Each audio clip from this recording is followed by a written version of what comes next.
रविवार का दिन आता है और पूरे घर को होटल याद आती है। रविवार का दिन आता है और पूरे घर को 3 स्टार 5 स्टार 7 स्टार होटल याद आती है कि आज तो संडे है, छुट्टी है, आज हम होटल में जाएंगे। घर में एक संस्कार ऐसा होना चाहिए कि आज रविवार है, हम अपने गांव के कोई विद्वान पंडित जी को बुलाकर अभिषेक करवाएंगे। यह हमारे भीतर होना चाहिए।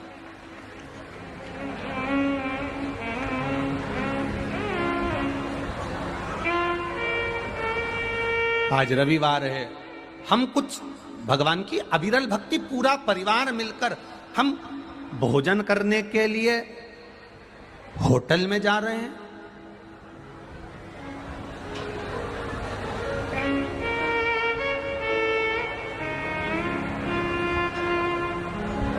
एक दिन अपने परिवार में ऐसा बनाइए कि उस दिन हमारा घर का सब व्यक्ति, बच्चे, बूढ़े, बुजुर्ग, बड़े, सब एक साथ बैठकर भोजन ग्रहण करेंगे और भगवान शंकर की अविरल भक्ति की बातें करेंगे। जब हम भगवान की बात करेंगे तो भगवान भी तो हमारी बात करेगा।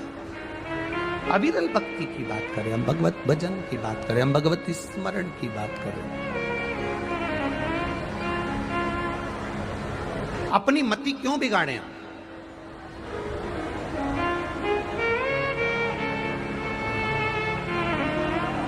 हम अपनी बुद्धि को, अपने चित्त को क्यों बिगाड़ रहे हैं? हम कभी मना नहीं करेंगे कि आप होटल मत जाओ। हम कभी मना नहीं करेंगे कि आप 5 स्टार 7 स्टार होटल में मत जाओ। क्योंकि हम अगर मना भी कर देंगे कि तुम होटल मत जाओ तो तुम क्यों मानोगे? हम तुमसे कहते 7 स्टार होटल में मत जाओ तो तुम मानोगे क्या? हम तुमसे कहते 5 स्टार होटल में मत जाओ, तुम मानोगे नहीं। तो जो तुम मानने वाले हो ही नहीं तो तुमको बोलकर फायदा कौन सा? इसलिए तुमसे कह रहे हैं, तुम 5 स्टार होटल में भी जाओ, मना नहीं है। 7 स्टार होटल में भी जाओ, मना नहीं है। खूब होटल का खाओ, मना नहीं है। पर निवेदन है, हफ्ते में एक बार अपने परिवार के साथ अपने घर में बैठकर भजन भी करो और भोजन भी करो। हम होटल जाने की मना नहीं करेंगे। आपका मन है, आप जा सकते हो। आपके पास में पूंजी है, आप खूब घूमो, खूब जाओ, खूब घूमो। रविवार के दिन सूर्य नारायण भगवान को जब जल चढ़ाया जाता है, हाथ सिर से 8 इंच की दूरी पर होना चाहिए। जम के बोलिए, सिर से कितना ऊंचा होना चाहिए? 8 इंच ऊपर अपना हाथ होना चाहिए मस्तक से सूर्य को जल चढ़ाते समय। और ना चांदी का, ना स्टील का, ना लोहे का, ना प्लास्टिक का, ना कांच का, ना सोने का कोई बर्तन, ना कांसे का, ना एल्युमिनियम का, ना पीतल का। केवल एक पात्र होना चाहिए, वो है तांबे का। काय का पात्र होना चाहिए? तांबे का पात्र। और सूर्य नारायण भगवान को जब 8 इंच ऊपर तुम्हारा हस्त है और जब हम सूर्य को जल चढ़ा रहे हैं, कैसे जल चढ़ाना है वो भी समझ लीजिए। अगर कोई कैंसर का मरीज है, जिसके चेस्ट में कैंसर आ गया हो, लेफ्ट में, राइट में कहीं पर कैंसर आ गया हो, या कोई गठान आ गई हो, तो महाराज आप जल चढ़ाते समय उस जल की धार को सूर्य भगवान को जब चढ़ा रहे हो तो धार आपकी गठान की ओर जाना चाहिए, जिससे सूर्य की किरण उस जल में से आपके उस स्थान पर पड़े, उस जगह पर पड़े जहां पर गठान है। महाराज आप लगातार जल तो चढ़ाना चालू करो, अच्छे अच्छे डॉक्टर फेल हो जाएंगे और कह देंगे गठन ठीक हो गई। आपका लीवर और किडनी गड़बड़ कर रहा है, आप प्रतिदिन, आपका स्वास्थ्य गड़बड़ रहता है, आप प्रतिदिन ये ज्योतिष शास्त्र के अंतर्गत, रत्न शास्त्र के अंतर्गत, ये रत्न शास्त्र, ज्योतिष शास्त्र, रंग शास्त्र जो हमारे यहाँ है, रंगों के हिसाब से ये जितने रत्न होते हैं, माणिक हुआ, मोती हुआ, नीलम हुआ, मूंगा हुआ, पुखराज हुआ, ये क्यों कहते हैं ये पीला है, ये सफेद है, ये नीला है, ये लाल है, इसको शरीर में क्यों पहनाते हैं? उसका कारण होता है कि जब शरीर में पहनते हैं सूर्य की किरण उसमें पड़ती है, हमारे शरीर पर वो कलर का इफेक्ट पड़ता है, उस कलर को शरीर पर लगता है, और शरीर पर लगता है तो हमारा शरीर धीरे धीरे, हमारी जो इंद्रियां हैं वो सही होने लगती हैं, काम सही होने लगता है। तो आप कहते हो ना सब, मैं कौन सा नक पहनूं, मैं कौन सा मोती पहनूं, मैं कौन सा पुखराज पहनूं, मैं कौन सा नीलम पहनूं, वो ज्योतिष शास्त्र के अंतर्गत, रत्न शास्त्र के अंतर्गत जितने रत्न हम पहनते हैं ये केवल उस किरण के लिए ही तो पहनते हैं कि जो सूर्य की किरण मिले, उस किरण का प्रभाव हमारे शरीर पर पड़े। तो इन सबसे अच्छा है कि सुबह शंकर भगवान का नाम लो, तांबा का लोटा में जल भरो, 8 इंच ऊपर सिर से हाथ होना चाहिए, और सूर्य नारायण भगवान का दर्शन साधारण नहीं, जो जल तुम चढ़ा रहे हो वो जल की जो धार आ रही है उसमें सूर्य का दर्शन होना चाहिए, तो कैंसर की बीमारी कभी नहीं हो सकती। लीवर, किडनी, हार्ट, आपके हार्ट में अगर तकलीफ है, डॉक्टर ने कह दिया कि इसमें नस चोक है, आपको कहीं ना कहीं छल्ला डलेगा, आपको कह दिया इसमें कुछ ना कुछ प्रॉब्लम आ रही है, आप सूर्य को अर्घ देना चालू कर दो, सूर्य को जल चढ़ाना चालू कर दीजिए। आप सूर्य को जल चढ़ाओ, वो जल की जो तरंग आ रही है, वो जल जो निकल कर जा रहा है, उसकी जो किरण आपके हृदय पर, आपकी छाती पर पड़ रही है, नाड़ियों में पड़ रही है, नसों में पड़ रही है, उसका बल देखो तो सही। 1 महीना लगातार चढ़ाओ, तो 15 दिन 20 दिन कर तो देखो। क्यों राम जी महाराज जल चढ़ाते थे, क्यों भगवान कृष्ण जल चढ़ाते थे सूर्य को, क्यों दशरथ जी महाराज जल चढ़ाते थे, क्यों कश्यप ऋषि जल चढ़ाते थे सूर्य को, सारे 33 कोटि देवता, सारे ऋषिवर, साधु संत सन्यासी तपस्वी साधक उपासक सब भगवान सूर्य को अर्घ दिया करते थे। क्यों देते थे, किस लिए?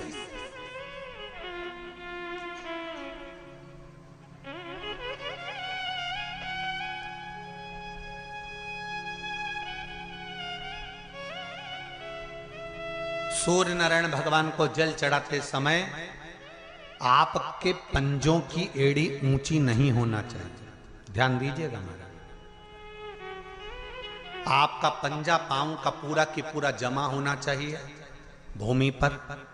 हाथ कितने इंच ऊपर? 8 इंच ऊपर होना चाहिए। जल जो गिरे, सूर्य की किरण, सूर्य का दर्शन उस जल की रोशनी में करना चाहिए। क्या होगा उससे? जिस बच्चे को आंख में चश्मा लगा हो, मोटे से मोटा चश्मा लगा हो, छूट नहीं रहा हो, तो थोड़े दिन उसको सूर्य का अर्घ चढ़वाना चालू कर दो और जल में से सूर्य का दर्शन कराना चालू कर दो। सूर्य का दर्शन जल में से 2 महीना 2.5 महीना बहुत है, आंख की रोशनी बढ़ जाएगी, चश्मा हट जाएगा। आप कर देखिए। एक प्रश्न हमारे भीतर खड़ा होता है, जब हम सूर्य नारायण भगवान को अर्घ देते हैं, जल चढ़ाते हैं, तो वो जल पृथ्वी पर जब गिरता है तो उसके छींटे हमारे शरीर पर लगते हैं। क्या वो ठीक है? क्या वो श्रेष्ठ है? तो शिव महापुराण की कथा कहती है, जब हम सूर्य को अर्घ देते हैं, सूर्य को जल चढ़ाते हैं, वो पानी जब पृथ्वी पर गिरता है, उसके छींटे हमारे शरीर पर लगते हैं, तो वो श्रेष्ठता का भाव निर्मित करते हैं, वो गलत नहीं हो सकता। कारण अब वो भी समझ लीजिए।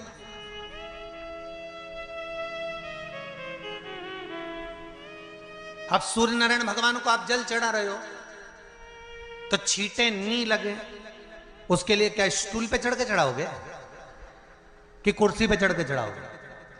अरे बोलो तो सही।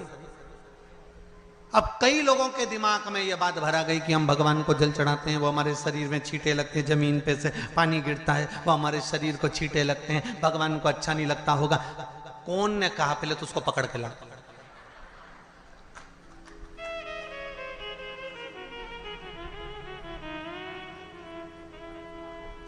क्योंकि मेरे राम जी महाराज, मेरे भगवान कृष्ण, बड़े बड़े संत साधु सन्यासी तपस्वी साधक उपासक जितने भी हुए, जिन्होंने सूर्य की आराधना करी, इन्होंने टेबल पे चढ़कर या कुर्सी पे चढ़कर जल नहीं चढ़ाया, इन्होंने पृथ्वी पर खड़े होकर ही, क्योंकि पृथ्वी तत्व के देव हैं शिव। जब हम मृत्यु लोक पर खड़े होकर, पृथ्वी पर खड़े होकर भगवान शंकर का भाग पृथ्वी तत्व को धारण कर कर जल को हाथ में लेकर जब समर्पित करते हैं और जो जल नीचे गिरता है वो शरीर पर अगर लगता है तो हमको उसका आशीर्वाद ही प्राप्त होता है, दोष नहीं लगता। पर लोगों ने इसको विपरीत कर दिया कि कौन ने विपरीत करा? कई लोगों ने इसको विपरीत कर दिया। कौन ने विपरीत करा? तो जो दूसरे धर्म के लोग होते हैं, जिनको हिंदू धर्म से नफरत होती है और जो हिंदू धर्म की पूजन सेवा अर्चना को समाप्त करना चाहते हैं, वो धीरे धीरे धीरे धीरे कहने लगे कि सूर्य को जल चढ़ाओगे तो शरीर में लगेगा, शरीर में लगेगा तो दोष लगेगा। इसको कह कहकर घर घर में सूर्य को जल चढ़ाना लोगों ने बंद कर दिया कि आप जल चढ़ाएंगे तो दोष लगेगा, शरीर पे छींटा लगेगा, शरीर को ऐसा लगेगा। ये दोष नहीं है। किसी भी देवता के मंदिर में रोज जाकर जल नहीं चढ़ाया जाता है, पर दो इस शिव पंचायत के दो देव ऐसे हैं जिनको रोज जल चढ़ाया जाता है। एक सूर्य नारायण और दूसरे मेरे देवाधिदेव महादेव, दोनों पर जल रोज चढ़ता है प्रतिदिन।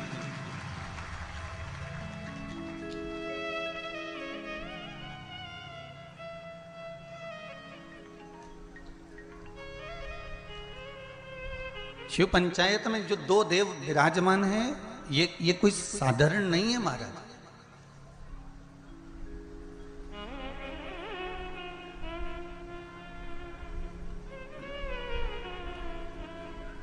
इन दोनों देवताओं पर जल जो चढ़ाने का क्रम है,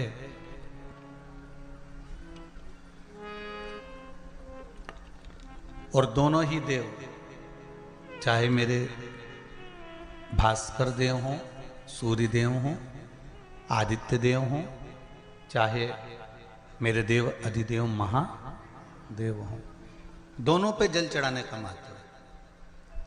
आप में से कितने लोग हैं जो सूर्य को रोज प्रतिदिन अर्घ देते हैं? जरा हाथ उठाइए। बहुत सारे हैं। धर लीजिए, बहुत बढ़िया, करना चाहिए।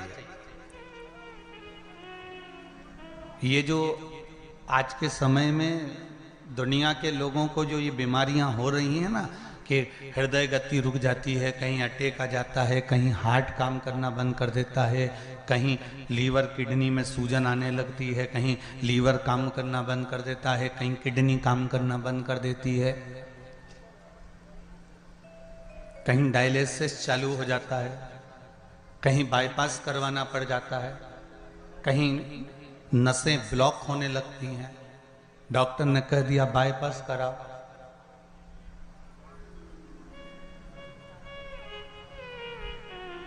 सारी बीमारियों को, सारे रोगों को समाप्त करने का यदि कोई तरीका है, कोई उपासना है, कोई नियम, कोई धर्म, कोई अनुकूल, कोई भगवत सेवा है, तो वो शंकर के शिव पंचायत में जो ये 5 देव विराजमान हैं, इनकी सही तरीके से अगर पूजन को समझ लिया जाए, इनके नियम को समझ लिया जाए, तो ऐसी कोई बीमारी नहीं जिसका इलाज नहीं है। महाराज, अगर समस्या है तो समस्या कितनी भी बड़ी से बड़ी हो, कितनी बड़ी से बड़ी हो, अगर समस्या बड़ी है तो समस्या का हल भी निश्चित है।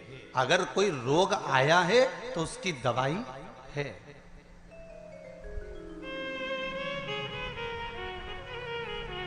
कोई दुख, कोई तकलीफ, कोई कष्ट आया है, कोई रोग आया है, कोई बीमारी आई है, कोई दुख आया है, तो उसका हल है, उसका हल निकले।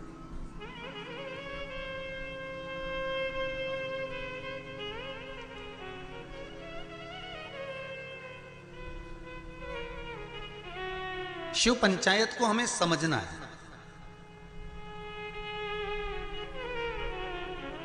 और छत्तीसगढ़ की इस पावन धरा से कथा सुन रहे हो, मां बमलेश्वरी के पास में बैठकर हम भी सोचे कि आखिर ये कथा शिव पंचायत मां बमलेश्वरी के पास क्यों हो रही है? क्योंकि पंचायत में, शंकर की पंचायत में 5 देव हैं। पहला विष्णु, दूसरा सूर्य, तीसरा गणेश, चौथी है माँ दुर्गा और 5वें नंबर पर है शंकर। ये 5 देव मिलकर शिव पंचायत बनती है। तो हमने विचार करा कि आखिर ये माँ बमलेश्वरी के पास में कथा क्यों हो रही है, डोंगरगढ़ के पास में ये कथा क्यों हो रही है, डोंगरगढ़ बमलेश्वरी से 25 किलोमीटर दूरी पर ये कथा क्यों हो रही है। तो समझ में ये आया कि माँ बमलेश्वरी दुर्गा भवानी इस कथा को इसलिए करवा रही है क्योंकि शिव पंचायत में 5 देवताओं में आद्य शक्ति बमलेश्वरी ही मूल रूप से विराजमान है।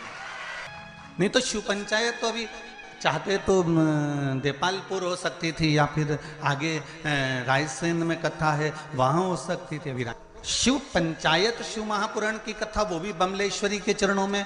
और सबसे ज्यादा भाग्यशाली तो हमने पहले भी कहा है,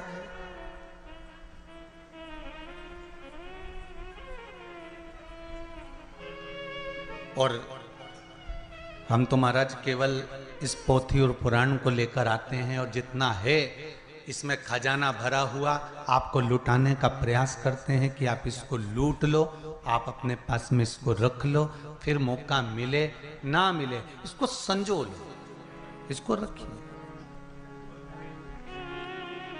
इसलिए कहते हैं ना राम नाम के महाराज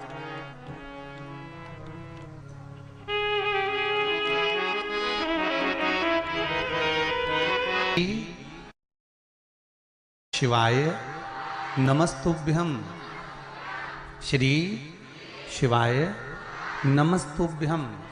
शिव आराधना में अगर हमारा चित्त लगा हुआ, ये जितनी जितनी बीमारियां, फिर निवेदन करूंगा छत्तीसगढ़ की इस पावन धरा से, चाहे हार्ट से जुड़ी हो, चाहे लीवर से जुड़ी हो, चाहे किडनी से जुड़ी हो, चाहे बड़े से बड़ी यहां तक शरीर में अगर गांठ भी पड़ी हुई है, तो इन शिव पंचायत के एक एक देवता का पूजन का विधान समझ लीजिए बस।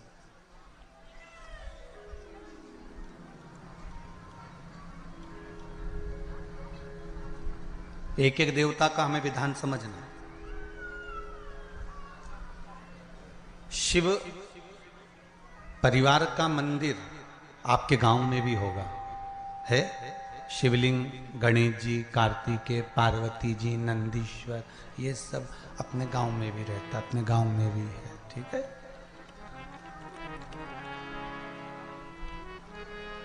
शिव पंचायत बोलते जाओ। 5 कौन कौन? भगवान विष्णु, गणेश जी, दुर्गा भवानी, सूर्य नारायण भगवान और भगवान शंकर, ये 5, ये शिव पंचायत के देव हैं।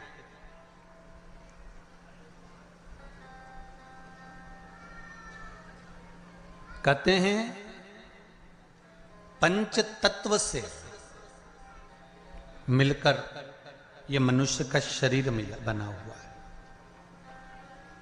पंच तत्व से मिलकर ये ब्रह्मांड बना हुआ है।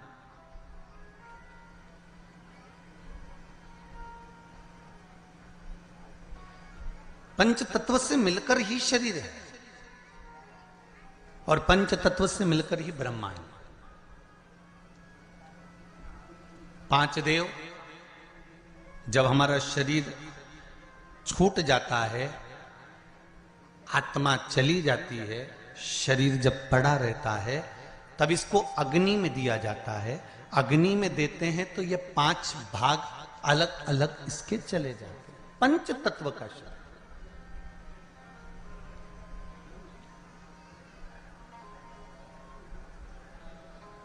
ब्रह्मांड में सबसे ज्यादा क्या चीज है? पृथ्वी की पानी। अगर आप नेट पर सर्च करेंगे, निकालेंगे, करेंगे, कहीं सुना होगा तो सबसे ज्यादा है जल। शरीर में भी सबसे ज्यादा क्या है? अरे जम के तो बोलो, जल। सबसे ज्यादा जल। पंच तत्व के 5 देव शिव पंचायत में है। पहले नंबर पर है गणेश, जो जल के देव हैं। काय के देव हैं? जल के। शरीर में भी अगर जल है तो उसके देव श्री गणेश जी महाराज हैं, और मृत्यु लोक में भी अगर जल है तो उसके देव श्री गणेश जी महाराज हैं।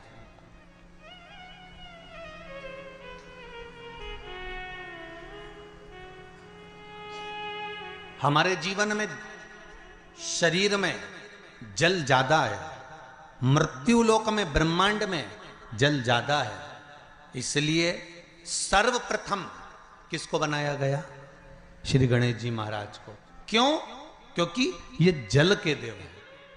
जिसकी संख्या ज्यादा हो, शरीर में पंच तत्वों में जल की मात्रा ज्यादा है, इसलिए गणेश को प्रधान बनाया गया।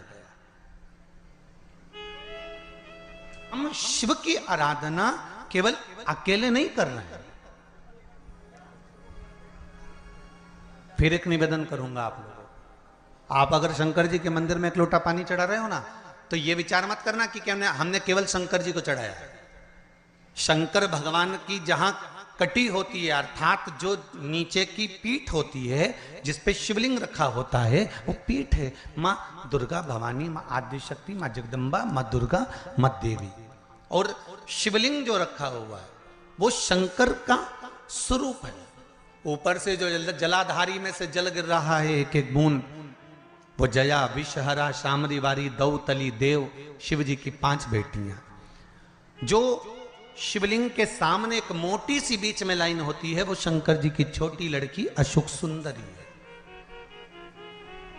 और जो दोनों साइड में भाग नजर आता है, ये गणेश जी और कार्तिकेय जी महाराज। गणेश और कार्तिकेय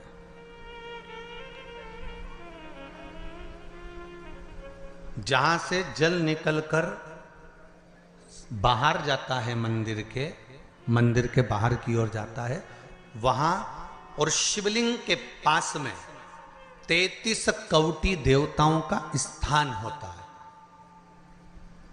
आप जिस कामना से पशुपति व्रत करते हैं, आप जिस कामना से पशुपति व्रत का नियम धारण करते हैं, पशुपति व्रत करते हैं, जिस कामना से आप पशुपति व्रत उठाते हैं, शिव की आराधना करते हैं, पूजन करते हैं, अर्चना करते हैं, तो गणेश की आराधना भी स्वतः साथ में हो जाती है। देवी की आराधना भी साथ में हो जाती है, सूर्य देव की आराधना भी साथ में हो जाती है, सभी देवताओं की आराधना साथ में। और जब आराधना साथ में होती है तो उसका फल भी हमको प्राप्त होता है।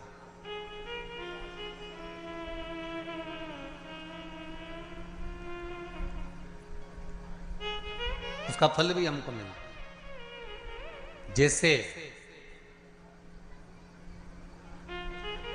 शिव पंचायत का पूजन कर कर एक कलश में जल भरकर पुष्य नक्षत्र में, और वो भी गुरु पुष्य में, ब्रह्म मुहूर्त में कलश में जल भरकर 5 बेलपत्री शिव, गणेश, दुर्गा, सूर्य नारायण और विष्णु भगवान, इन 5 के नाम से जब हम कलश के अंदर डाल देते हैं, और डालने के बाद में गुरु पुष्य के ब्रह्म मुहूर्त में सुबह 4 बजे के करीब में हम जहां हमारा मन पड़े वहां पर अगर बोर लगवा देते हैं तो पानी तो निकलना ही होता है। ऐसा हो ही नहीं सकता कि जल ना निकले, जल निकलेगा ही।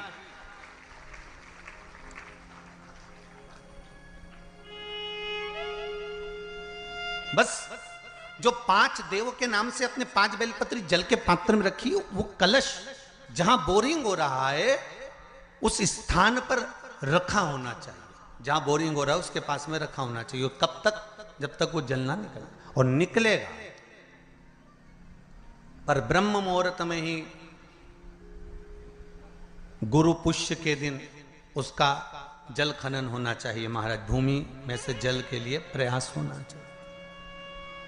पंचदेव फिर ध्यान दे लेना, 5 देव कौन से शिव पंचायत के, क्योंकि देवता होने भी जब यज्ञ के लिए जाते हैं, देवता जब अनुष्ठान के लिए जाते हैं, देवता जब युद्ध के लिए जाते हैं, देवता जब किसी कार्य के लिए जाते हैं, और जब कार्य के लिए पहुंचते हैं, जब देवता कार्य के लिए जा रहे हैं और लगता है कि यह कार्य पूर्ण नहीं होगा, यह कार्य सफल नहीं हो पाएगा, हम जिस कार्य के लिए निकले हैं इस कार्य में कहीं ना कहीं अड़चन उत्पन्न होने वाली होती है, तो सारे देवता उठकर भगवान शंकर के पास जाते हैं और शिव की पंचायत को लगाते हैं। शिव पंचायत में जैसे ही कोई बात सम्मुख में आकर खड़ी हो जाती है, शिव पंचायत में जैसे ही कोई बात सामने लाकर रख दी जाती है, मात्र कुछ ही क्षण में शंकर भगवान की पंचायत उसको समाप्त कर देती है और कार्य सफल कर देती है। शिव पंचायत का बल बड़ा प्रबल है।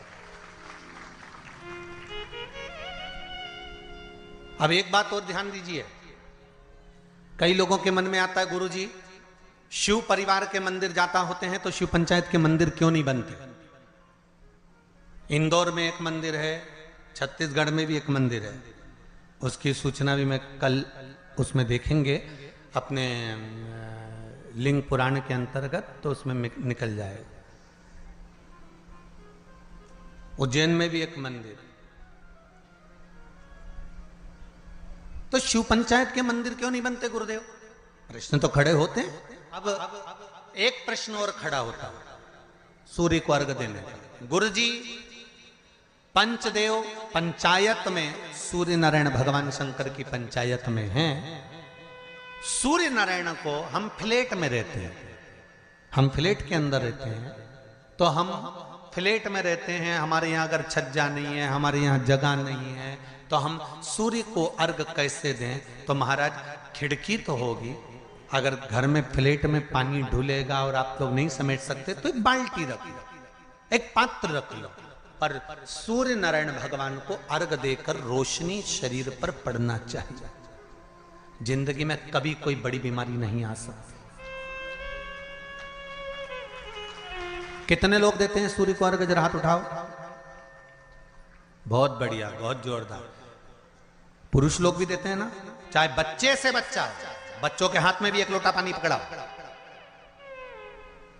घर में छोटे बच्चे हो ना, उनको तांबे का लोटा दो, पानी दो, जा बाहर खड़े हो जा, एक लोटा पानी चढ़ा के। पहले दिन आप स्वयं बच्चे के साथ बाहर खड़ी हो, ओटले पर, घर के बाहर खड़ी हो, छत पे खड़ी हो या घर के बाहर खड़ी हो, और बच्चे से कह लो चढ़ाओ बेटा, देखो ऐसा हाथ 8 इंच ऊपर करिए, तांबे का लोटा लेकर पानी धीरे धीरे डोलना है, जैसे वो स्लो मोशन के सीन नहीं होते नाटक में, ये एकदम धीरे धीरे धीरे, बस नहीं तो मालूम पड़े छोरा छोरी एक साथ उंडेल के अंदर नहीं। जल चढ़ाते समय उस पानी में से सूर्य की किरण पड़ना चाहिए, सूर्य की किरण।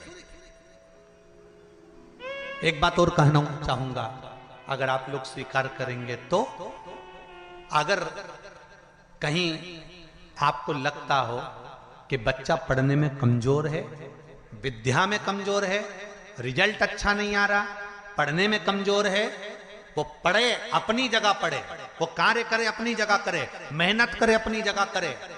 बच्चों को कह दो कि कुछ समय के लिए सूर्य को अर्घ देना चालू कर। सूर्य की किरण जहां पर ब्राह्मण या हिंदू धर्म का व्यक्ति मस्तक पर तिलक लगाता है, भुकुटियों के बीच में उस सूर्य की किरण इस भुकुटी के बीच पड़ना चाहिए, परंतु पानी कम से कम ना करते हुए स्लो मोशन में धीरे धीरे गिरना चाहिए, एकदम धीरे धीरे। तो यहां एक रेखा सूर्य की किरण से पड़ती है,